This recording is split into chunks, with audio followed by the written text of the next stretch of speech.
Good to see you're still among the living. About 2 months ago, there was this incident involving zombies. Not long after that, all this started to happen. In 1998, the quaint, innocent town of Raccoon City was destroyed by a nuclear missile after being deemed a threat to national security. Only a handful of people made it out to share the stories of the city's final moments. Some survived because they were trained to. The local Special Tactics and Rescue Service, or STARS, sent a crew of elite police officers to investigate reports of savage cannibalism. And as the swarms of the never-ending undead devoured the population, only 5 team members made it out alive. But there were also 3 survivors that discovered the root of the infestation, destroyed it, and escaped the city limits. They were not assigned, they were not debriefed, they had no warning of the crisis that they were getting into, yet they stared death in the face and walked to safety on their own 2 feet. One was young Sherry Birkin, daughter of the man who unleashed the G-Virus. Her self-appointed guardians were Claire Redfield and Leon Kennedy. Now that you're with me, I finally have someone to rely upon. 7 years later, these 2 impromptu partners are about to team up for another unexpected search and rescue mission. In an unthinkable terrorist attack, the Harvardville airport has become another zombie hotspot, one that might spread the T-virus throughout the country unless the truth behind the government's involvement in the destruction of Raccoon City is revealed. What the members of the Special Response Team, or SRT, dispatched to clear out the airport don't realize is Leon and Claire know more about zombies than most people on the planet.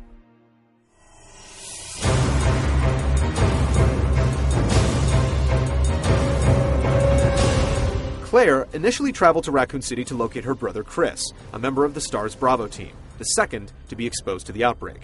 He and his colleagues were the first to speak out against the Umbrella Corporation that later claimed full responsibility and dissolved. Unclear of her brother's whereabouts after taking the fight to the pharmaceutical giant, Claire unknowingly two-wheeled it into the heart of the incident.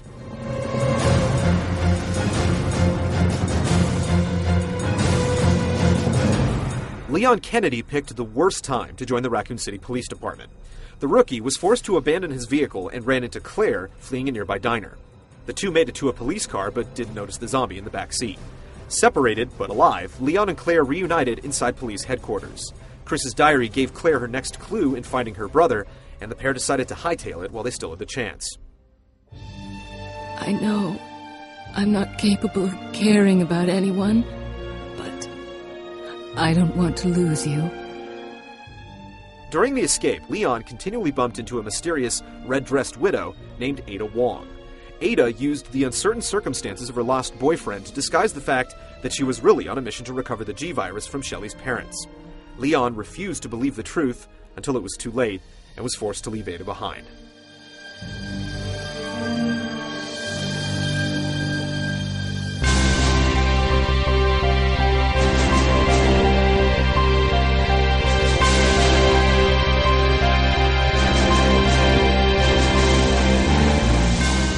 Claire next popped up on Umbrella's radar while infiltrating their corporate headquarters in Paris, after presumably parting ways with Shelley and Leon.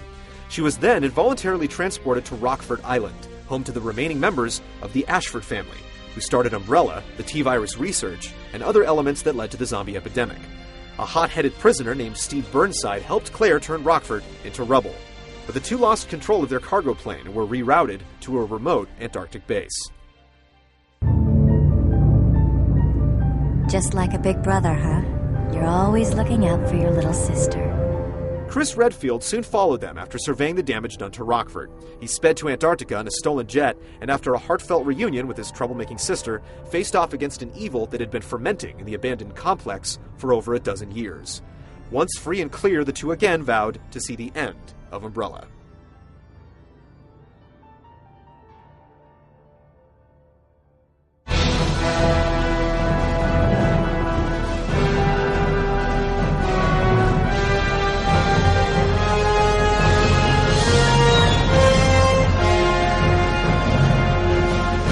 Meanwhile, Leon Kennedy's career was skyrocketing. After leaving his Raccoon City police gig by default, he was recruited by the United States Secret Service to protect the president's daughter, Ashley Graham. Always eager to put in overtime during his first day on the job, Leon's target was kidnapped by a group called Los Illuminados. Leon was sent to bring her back, led by Agent Ingrid Hunnigan, and discovered a lost village that made Raccoon City look like Central Park. Whoever this group is, they sure picked the wrong girl to kidnap. Even stranger than the bizarre cult that held the first daughter hostage was the return of Leon's old flame, Ada. The not-to-be-trusted secret agent was up to her old tricks again, helping Leon succeed only to steal biological secrets. However, the pestilence that fueled the Illuminados was not the T or G virus, but an ancient fossilized menace known as Las Plagas. Leon rescued Ashley and fled the danger zone on a jet ski, but there was no indication that the threat of Las Plagas had been eliminated.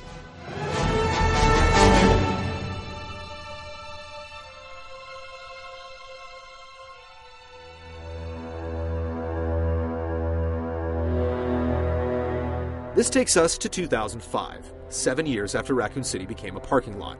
After forcing a government investigation that led to Umbrella's ultimate fall, Claire Redfield now works for TerraSave, an organization dedicated to rescuing victims of chemical and biological attacks. Leon Kennedy continues his service to the U.S. government, occasionally summoned to put out fires that call for his special talents.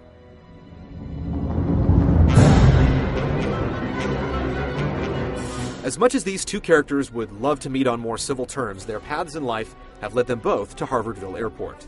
The outbreak there is one of global importance, but it could also hide a plot to bury the truth of Raccoon City forever. When Claire rode into that Midwestern town in search of her brother and Leon awaited a boring day of paperwork, the two had no idea the role they would play in the evolution of their species. Resident Evil Degeneration, a feature-length CG motion picture out now on DVD and Blu-ray, tells the next exclusive chapter in the saga of Leon and Claire. With a countdown clock ticking away the moments to extinction, their most important survival story is about to be told.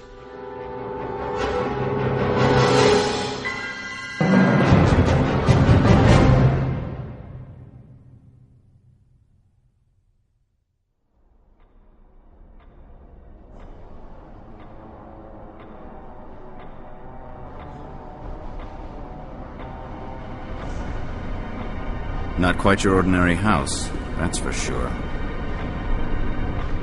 If we stay here, that monster will find us. Let's go. There isn't gonna be any rescue. We have to get out of here. Story of my life.